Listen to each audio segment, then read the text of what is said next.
Thank you very much, Robin. I'm excited to be here. I'm excited you're here. All Thank right, you. so if you want, you can go jump right in. Okay, well, I think we need to start off with right before the call. Hello, everybody, and welcome. I'm really excited to be sharing a whole new approach to self-care today. And right before we actually came live here, Marina and Robin were sharing with me that over 4,800 people have registered for this webinar today. It's the highest number that they've ever had at CharityVillage. And that number one, it makes my heart sing. And number two, it really tells me that this is something that really matters. So without further delay, let's get started. For the next hour, I would love to invite you to turn off the volume on your phone, close all the other screens that are open on your computer, grab a pen and some paper, get comfortable, and let yourself take a break. Much like boarding an airplane, let this be your flight. There's no need to fasten your seatbelt here, though. You can think of me as your captain and your tour guide. During our time together, I'm going to be asking questions. Robin's going to be reading some of the responses in the chat, and we're going to do an exercise partway through this webinar together. And together, we're going to discover a new approach to how we want to define what self-care means for us. So, who am I? I'm Bodacious Beth. As a certified professional coactive coach, workshop facilitator, group coach, and bodacious woman, I guide women to discovering who they are without all the disempowering stories they tell themselves, so they can go out in the world and do the things that matter to them and have way more fun. But it hasn't always been this way. One of my biggest messages I got growing up was that you have to work hard, Beth. You have to earn our trust. As a kid, I translated that into I'm not lovable. And that became my lifelong mission of trying to be who I thought everyone wanted me to be. Spoiler, it didn't work. I can still catch myself today, and it usually is when I'm not taking care of myself. In 2014, a close friend of mine asked me a question that changed my life. She asked me if my house was a true reflection of who I was. Now, I'm a Toronto girl. I lived there for 35 years. What kind of a question is that? But when I really listened within, I realized that my house no longer really was part of who I wanted to be. So I put my house up for sale, and of course, being in Toronto, it sold. Curious me had a friend who lived in Nova Scotia who had an apartment by the ocean. So out I came for a visit and ended up deciding to move here for 8 months. I came with the intention of wanting to explore who I wanted to be in life. And I'm surprised and happy to say that as of this November, that 8 months turned into 5 years. I fell in love with living by the ocean. I discovered my creative side, quilting. And this is finally where I have unleashed my creative side. During my first winter in Nova Scotia, I don't know if everyone remembers the winter of 2014-15, we had a snowmageddon out here. It was crazy, the amount of snow. And I got trapped in my little apartment out by the ocean. And this was the space that was going to help me learn who I wanted to be. It ended up becoming my prison. And I'll never forget the day my coach asked me, what can't I be with? And the answer was I couldn't be with me.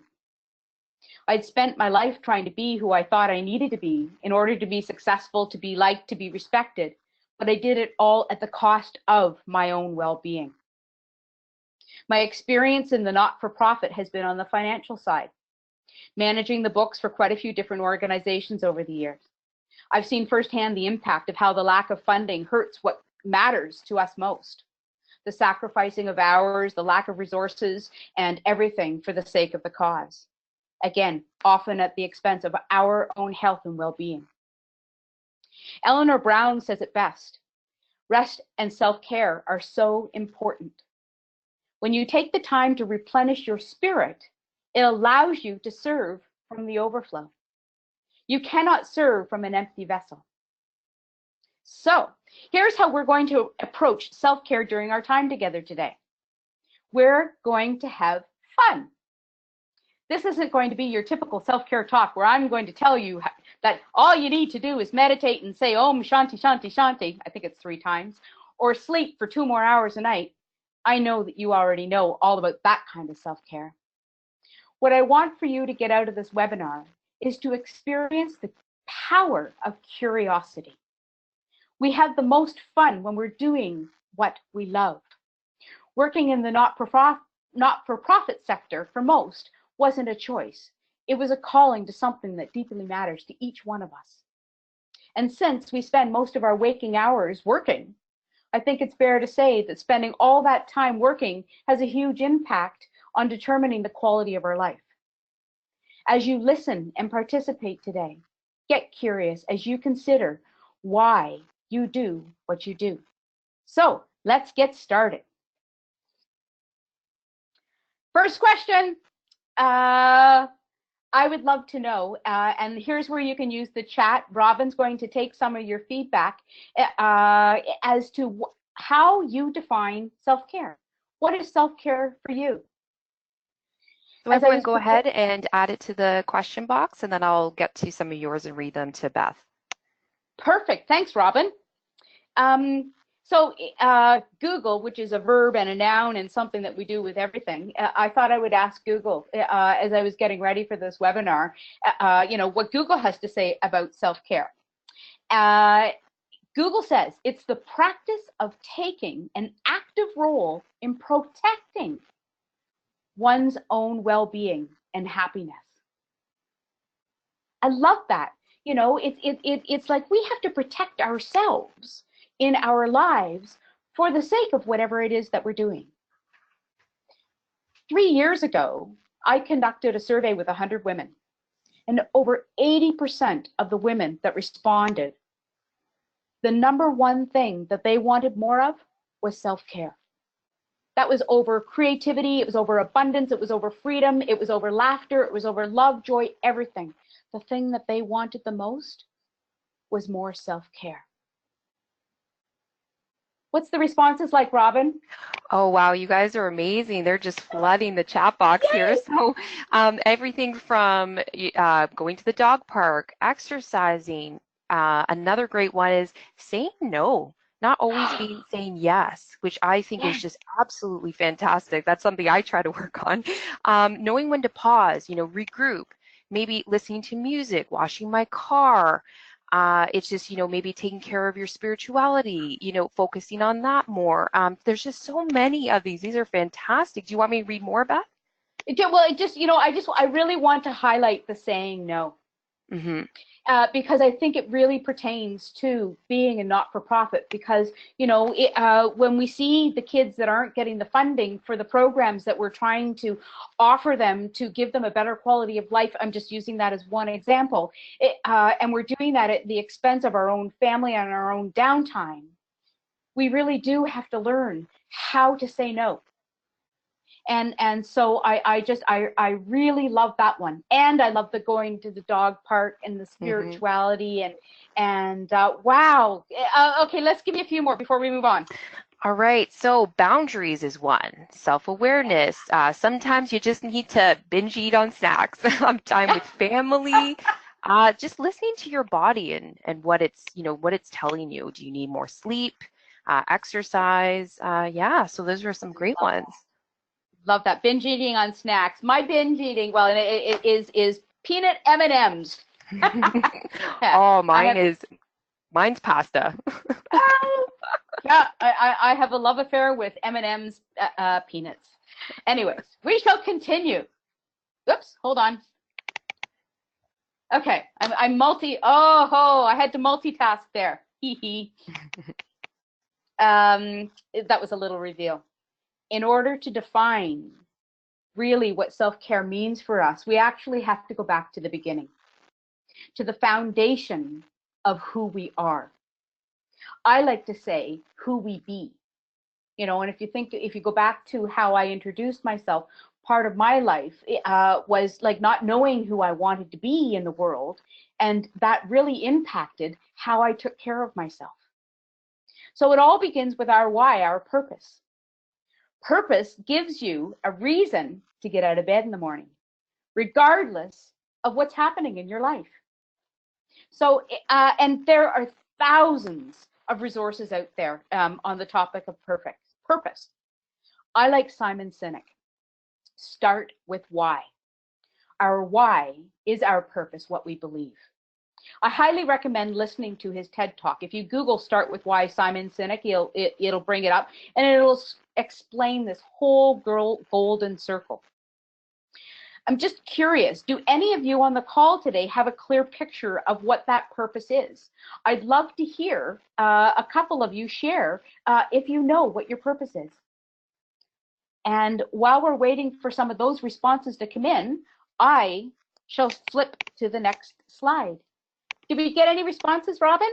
So I see one for helping people. Yeah. And living with joy with the people I love around me, share my love, happiness, caring for others. My purpose is, to make a change in the world, a positive change. Yeah. Yeah. It's all in, and I love these. Thank you so much.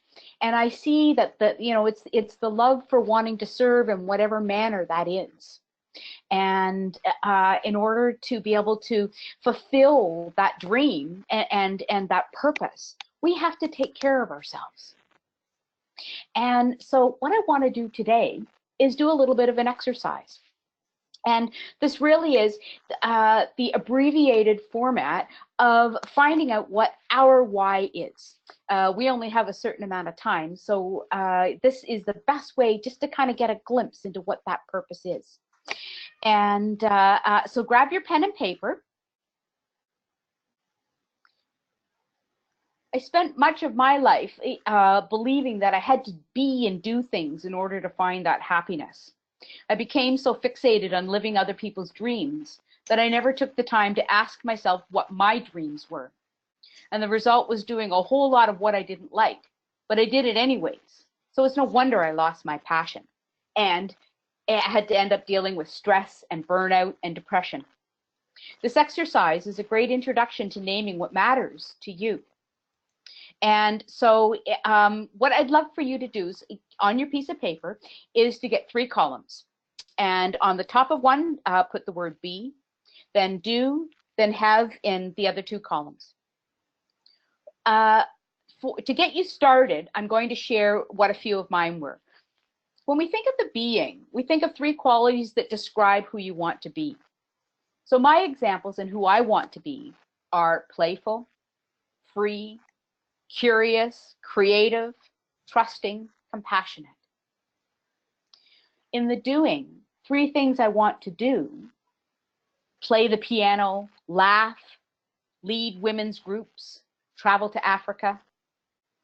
And the 3 things I want to have: an artist's studio, a chef's kitchen, a healthy body, and more fun.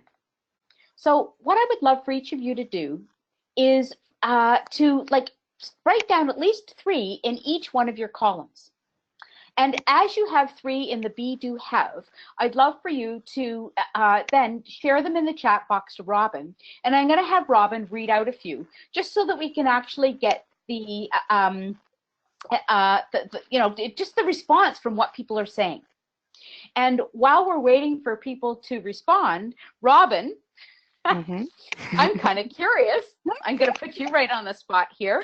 What are 3 qualities? Well, what are 3 qualities that describe who you want to be? Well, I think 3 qualities that, when I think about it, is that I really admire, and what I would like and strive to is to be patient. And you nailed one where you said creative. And the other one is to be empathetic.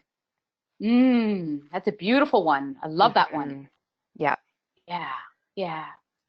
When you think about being empathetic, what does that give you in work that you do? Yeah. What about the doing? doing? Oh, one of my things, passions, and part of my self-care is traveling. So I want to keep traveling. I want to, I've got a bucket list to travel. Um, Trying to just, and I feel like I'm stealing yours, but laughing. And I think my colleague Marina, who's working in the background right now, she can attest to that, is I love to laugh, and I like to just do more of that because I think Yeah. that's really important. It's important to my self-care as well.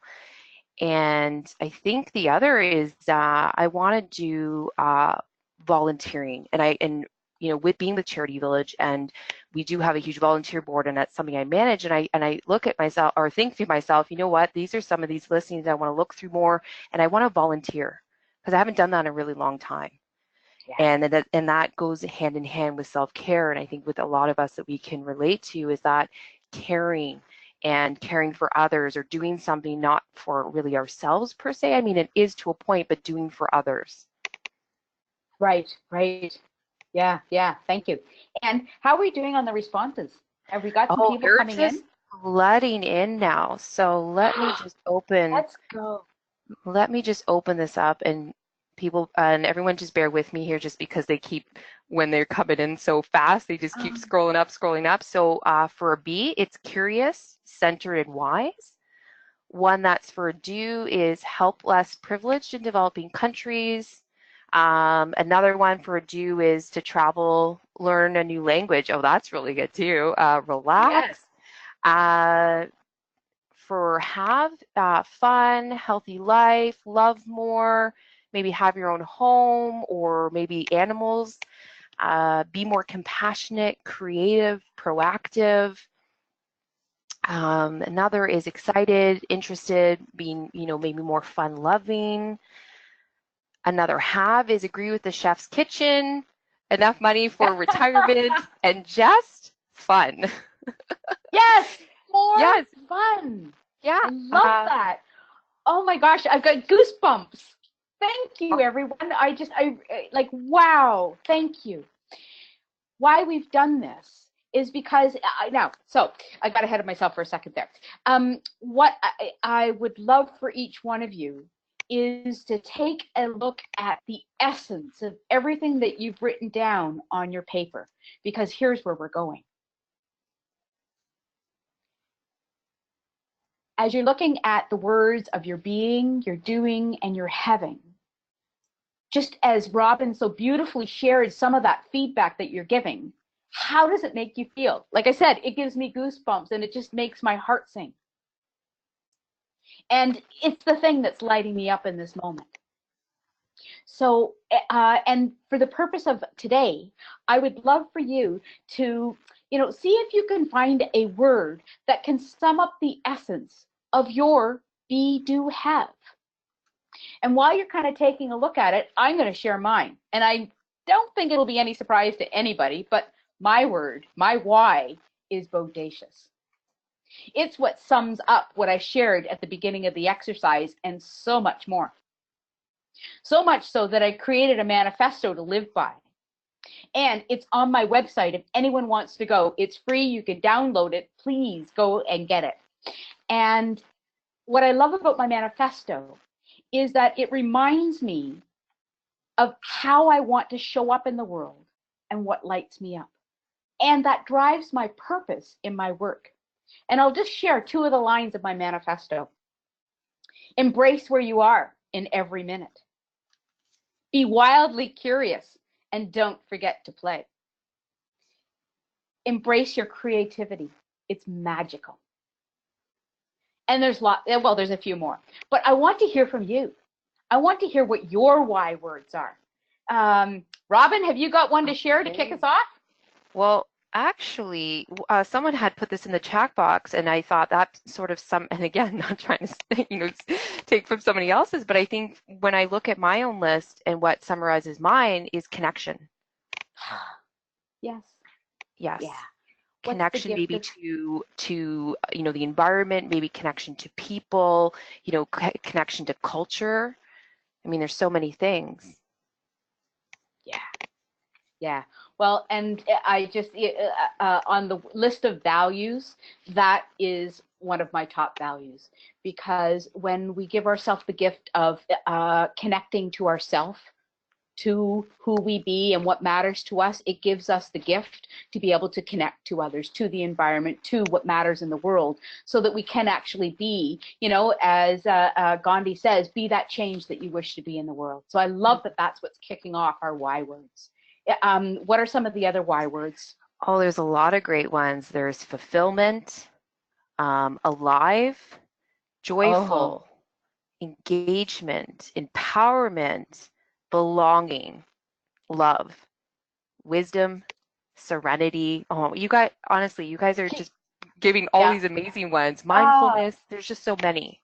yep, keep reading. I just think, Okay, so we keep have reading.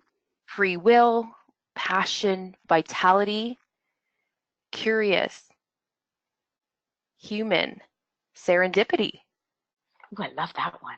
bold, Yeah. growth, integrity, courageous. You guys are making Yes. my job really easy. Thank you. Learning, helping, meant to be me, appreciation, Oh my gosh. success. See, one of the reasons why I want to fill the space with so many why words is so that we can all have that experience of feeling what it is that we want and what matters to us in the world, because there's an energy to that. And the world needs this. You know, our sectors of not-for-profit and our jobs and our lives, they need more of our why, of us living in this why. So it's one of the reasons why I just wanted to take a few minutes and just have your voices be a part of this, because we really are all in this together. So let's begin, now that we have that why word, with our new approach to self. And I'm curious, do you bring your whole self to your work, or are you operating on autopilot? And I bring this in because it's the things that I hear the most from my clients are stress, exhaustion, and burnout are the results of how we're doing our jobs. And it's important to learn that we're not our job.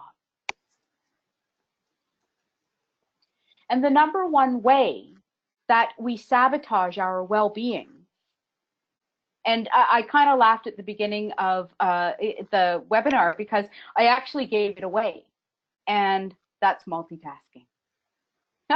Welcome to my scientific slide on the facts about multitasking. We have on your left a brain on one task. It's gold, it's beautiful, it's shiny. And on the right, we have our brain on multitasking. You know, it's blue, it's fragmented, and all stressed out. And I'm curious, what does everybody believe about multitasking? I'm just curious to get a few responses in here. And while the responses are coming in, I'd love to share a little bit of a story. I had the privilege of leading a breakout session for a conference a couple of months ago. And what I really wanted for the group to experience was the impact of the stress they carry in their bodies. So picture this. I had 2 circles of women. I had 14 women in each circle, and I had a bag of 16 tennis balls. So I had them all stand in a circle, and I gave each circle 1 tennis ball. And I had them introduce, you know, or make eye contact, but to throw that tennis ball within the circle. And as we got started, you know, there was lots of laughter and fun, like nobody was dropping the tennis ball. But then I introduced a second tennis ball. And still, like, lots of fun and hilarity, and oh my God, don't hit me in the face and everything. And then the third tennis ball. And then the ball started dropping. So can you imagine what it was like when I got up to 7 tennis balls? Lots of balls were being dropped by this point. And so at 7 tennis balls, we decided to call it. And they had a lot of fun. But when everybody sat down, I asked who got stressed out by the game, and quite a few of them raised their hands. So we dug a little deeper, and we came up with a cycle of how we can constantly be stressed. So it all begins with doubt. You know, we doubt something. We doubt a decision. We doubt our ability, and we get into doubt. And then in comes worry. What are they going to think about me? Am I doing enough? Oh, I wish that there was more money. I think we can all understand that worry. And then boom, we're stressed. And it's like, do more, be more, work more.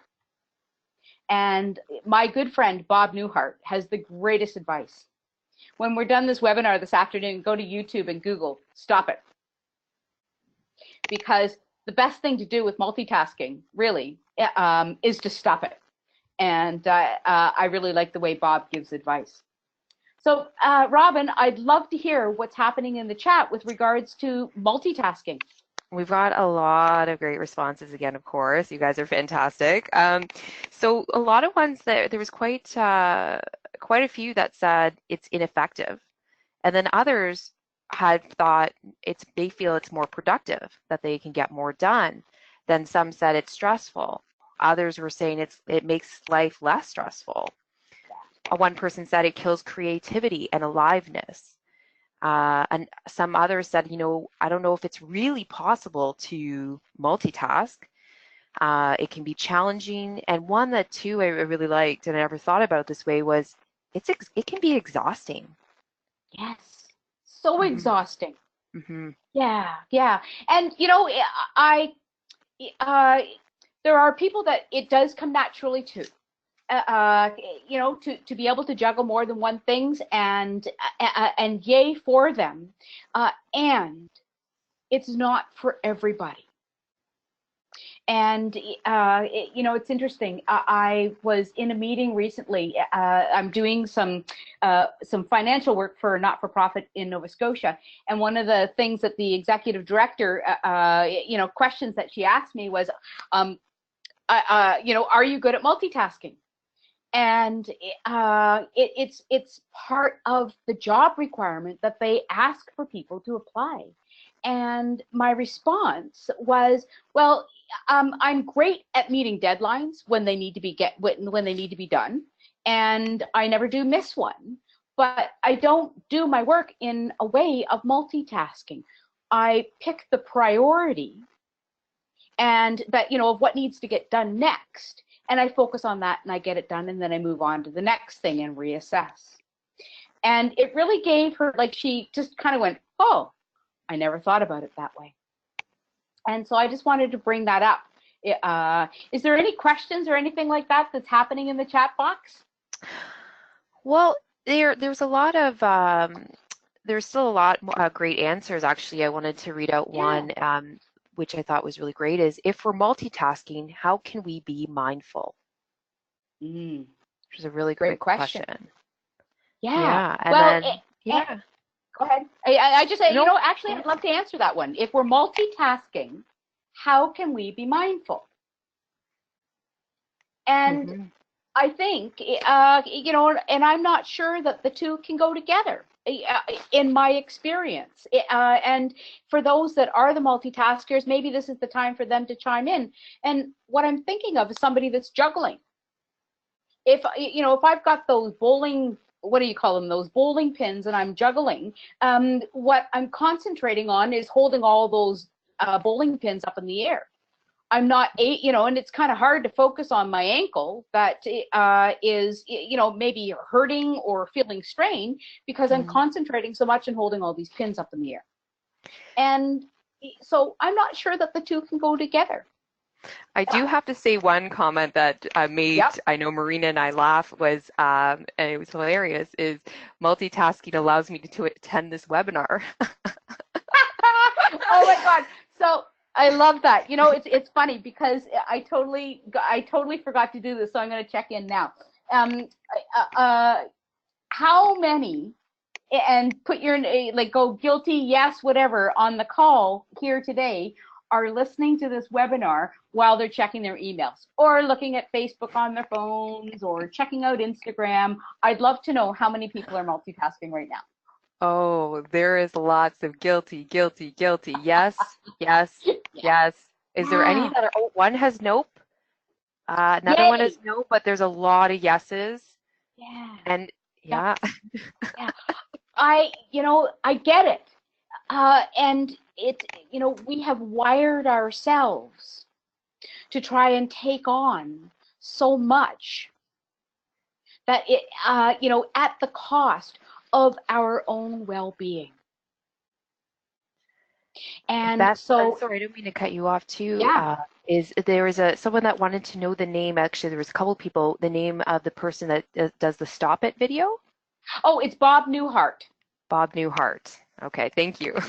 Yep, Bob Newhart. Stop it. I just, honestly, it's a game changer. I remind myself of it like almost daily, and I hope that there's a way that, I don't know if you can comment on the Charity Village website as to what you learn about Stop It, but I just absolutely adore it. But it's, we take on all this stuff because we believe it's our responsibility in order to, get all these things done, but we do it at the cost of ourselves. And the impact that has is in the burnout and the exhaustion and the letting go of our jobs. I heard a colleague of mine in the States shared with me as I was building this webinar, was that she knew someone that was so passionate about being in the not-for-profit world, and just through the chain of events and exhaustion and burnout and all of that, they've actually left the not-for-profit burnt out, jaded, and they've gone back to corporate America. And I just want to open your minds to the possibility that we don't have to get it all done. The only person that's telling us to get it all done is us. And I get that we care. So, on that note, I would love to move on from to the antidote to multitasking. Really, the antidote to multitasking is to slow down. In taking our new first step to a new approach to self-care, acceptance is the answer to recognizing where you are. Remember back at the beginning, Eleanor Brown, that quote that I shared? In order to take care of what matters to you, to the cause that you work for, to the children, to the environment, to whatever that is, you have to first take care of yourself. And that key is acceptance. And up until about 4 weeks ago, the only thing that I had was this paragraph. I finally bought the book, and it's brilliant. And I want to share it with you so that you can hear these words of acceptance. In fact, one of the great paradoxes of human experience is that we can't change ourselves or our circumstances until we accept what exists right now. Acceptance is the prerequisite for change. This means giving permission for the world to be as it is, because it's only when we stop trying to control the universe that we can make peace with it. We still don't like the things we don't like. We just cease to be at war with them. And once that war is over, change can begin. I've had to accept a lot in my life, as I'm sure so have you. And I continue to accept every single day who I am without my stories. And when I think about the not-for-profit sector of the things that we have to accept, the lack of funding, the lack of resources in that, there is an acceptance in that today I'm not going to solve that problem. But what I can do today is take care of myself and maybe leave at 6 instead of 9, so that I can have some time with my family at home and not work till 11 o'clock tonight. And maybe what that will do is just give us some breathing time to slow down. And I know that one of the words, when we go back to that why, some of those words were relax, were creativity, were mindfulness, were fulfillment. When we're busy being busy, we're not connected to the things that matter to us in our being. And we're being taken away from those. And that robs the work that we do of our brilliant essence.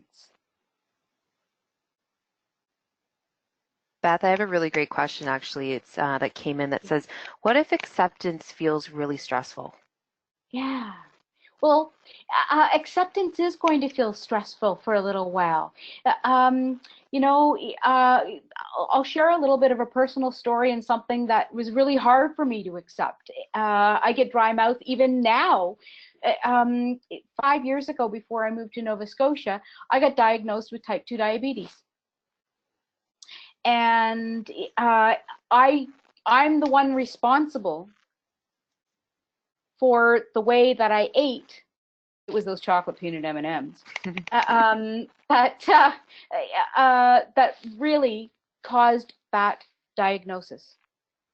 And for 5 years, I hid in shame. I didn't tell anybody. I just secretly took my metformin and you know, oh, tomorrow I'm going to start a diet. Tomorrow I'm going to do this exercise. And you know, and I was stressed out by not accepting it because you know, type 2 diabetes, the progression is, we all know, you know, more higher blood sugar, more pills, you know, insulin and a shortened life. And last August, I finally, it's just like it wasn't working. And I finally just accepted the fact. I came out of the closet and I started sharing the fact that I had type 2 diabetes, and I really wanted to do something about it. And by accepting it, it allowed me, you know, it wasn't, there's no such thing as perfection, but what it allowed me to do was to start eating differently. It allowed me to finally go back to the gym because I wasn't focusing on the type 2 diabetes, I was focusing on me. And I love that you bring up that stress to whoever it was that shared that, because we are so stressed out in our life, and the thing to get rid of the stress is to pay attention to me. And to anyone on the call, this is like a little bit of a sidebar, who thinks that type 2 diabetes isn't reversible. I'm living proof that it is, because my last blood sugar test with my doctor, there isn't even pre-diabetes. That's the power of acceptance. And it's that learning to, you know, that the stress is something that you create. Acceptance is what's going to let go of that stress eventually. It's that war within. And someone wrote in that said acceptance can also feel like we're giving up, especially in nonprofits. We are here because we want to change things and make a difference. Yes. I love that you bring that up then, because it really isn't about giving up about that not-for-profit that you're working in. It's really about making yourself a #1 priority, because if you burn out, you know, if you, you know, have to go on stress leave, if you end up getting depressed, if you end up getting so exhausted that you lose that passion for what it is that you do, what's the outcome of that? So it's not that you're giving up on what it is that you love or why it is that you're doing. It's actually putting you at the front of the line, fueling you at the front of the line, so that you can be everything that you need to be and want to be, and have the resources within to do the work that you are called to do. We've just gotten it all backwards. We've forgotten ourselves in the mix of what it is that we do.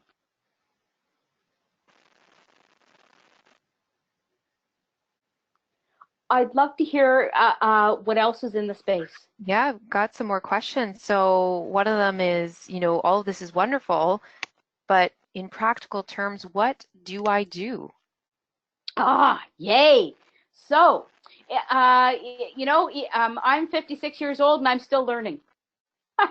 And what I love about that question is that it doesn't happen overnight. So in practical terms, I remember Oprah and Maria Shriver years and years and years ago on one of her talk shows talking about just taking 5 minutes a day. And in that 5 minutes, just shutting everything off. No cell phone, no computer, no nothing. And just sitting there and breathing.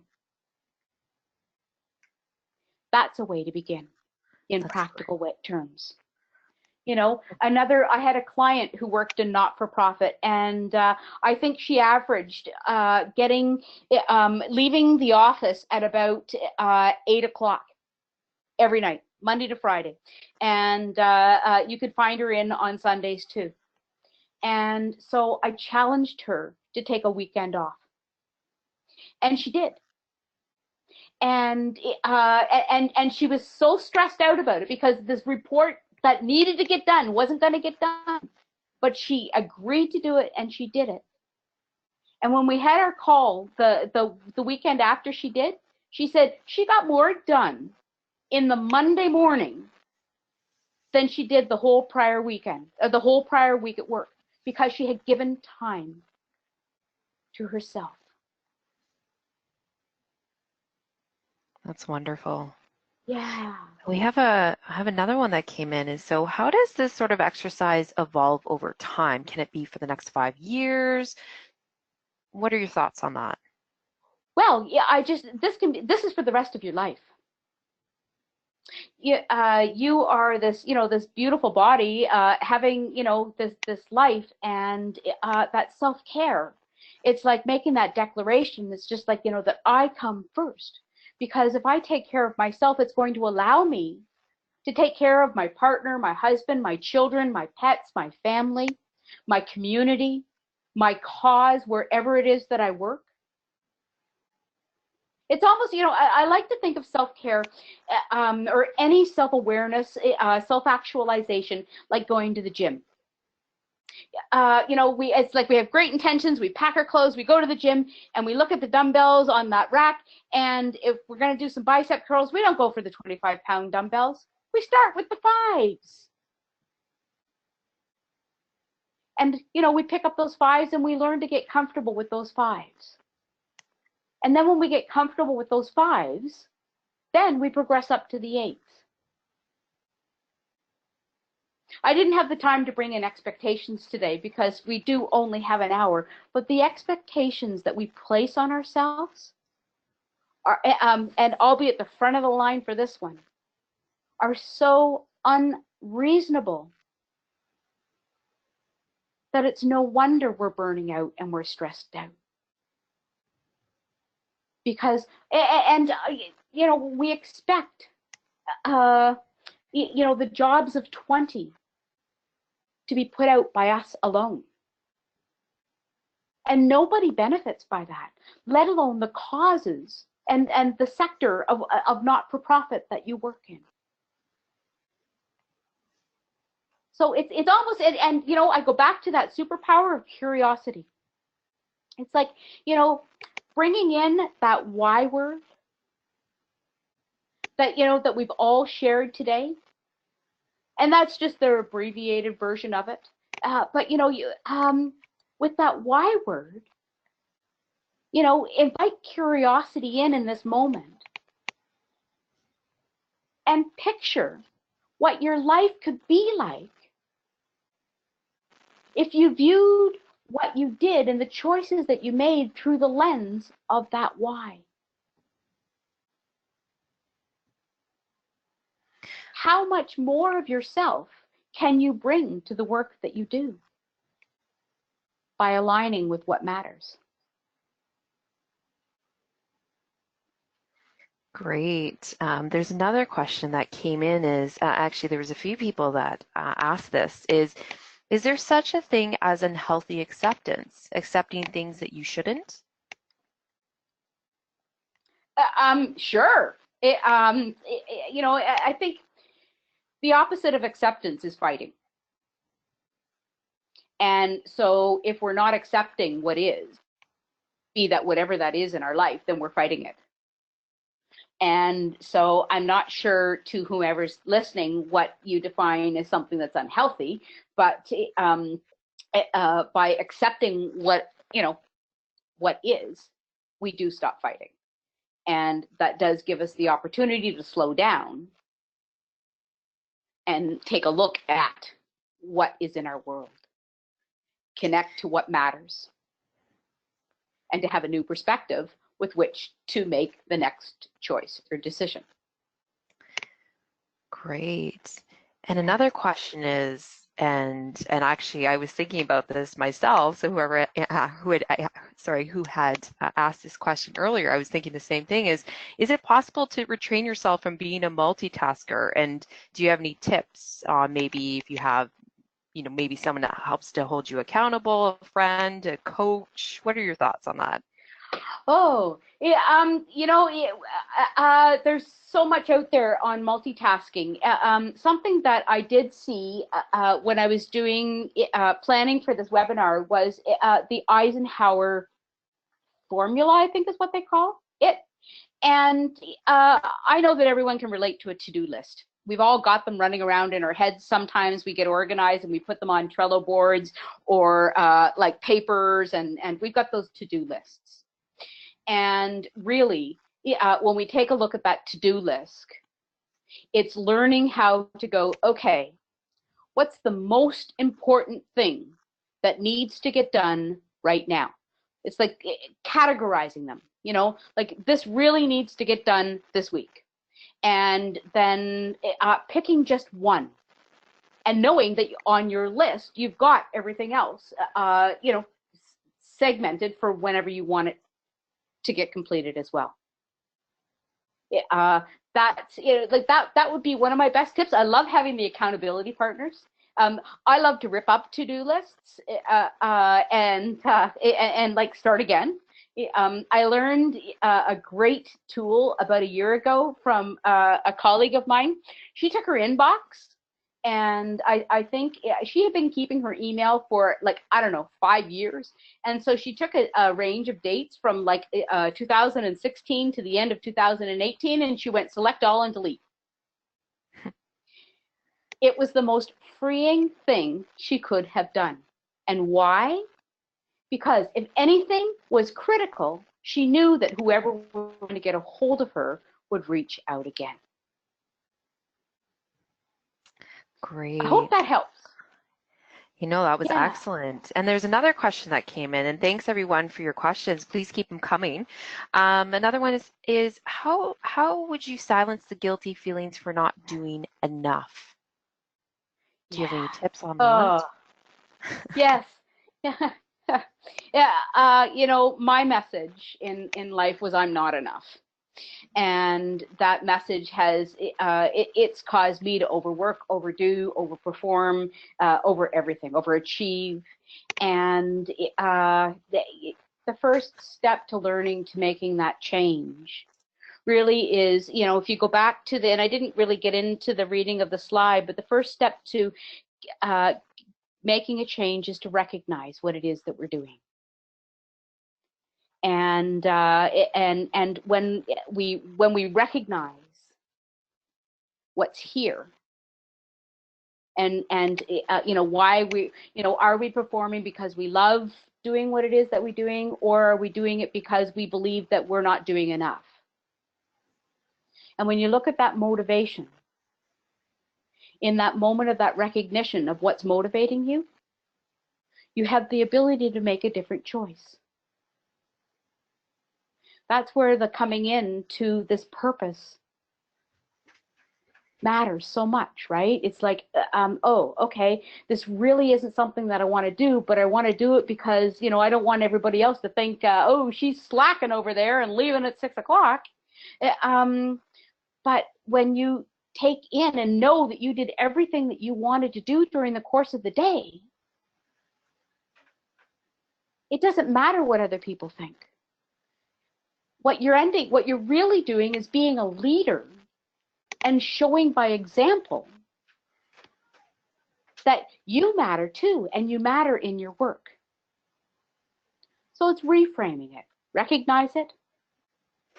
Check that motivation. Have the courage to share that you are taking care of yourself, because you'll be the leader at the forefront in whatever your organization is, to letting other people begin to do that for themselves. And just think, you know, we shared all the comments of our why word, and I don't know about you, but the essence of all of that felt amazing in this space. If we all collectively begin to bring that into our not-for-profit organizations, just think of what that's going to do to the morale.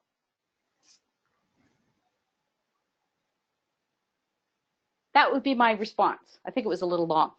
No, this is great. This is fantastic. I'm sitting here, you know, listening, and I'm just thinking, you know, all these tips for myself as well. Another one, let's see, another one came in. How do you manage the time to feel worthy to incorporate self-care time? Yeah. How do you manage to take the time? Well, it starts with time. And, you know, that it starts with, it starts with knowing that you matter. It goes back to finding out the who you want to be, what you want to do, and what you want to have. And finding that essence of who you are. Oops, I'm dropping my glasses. You know,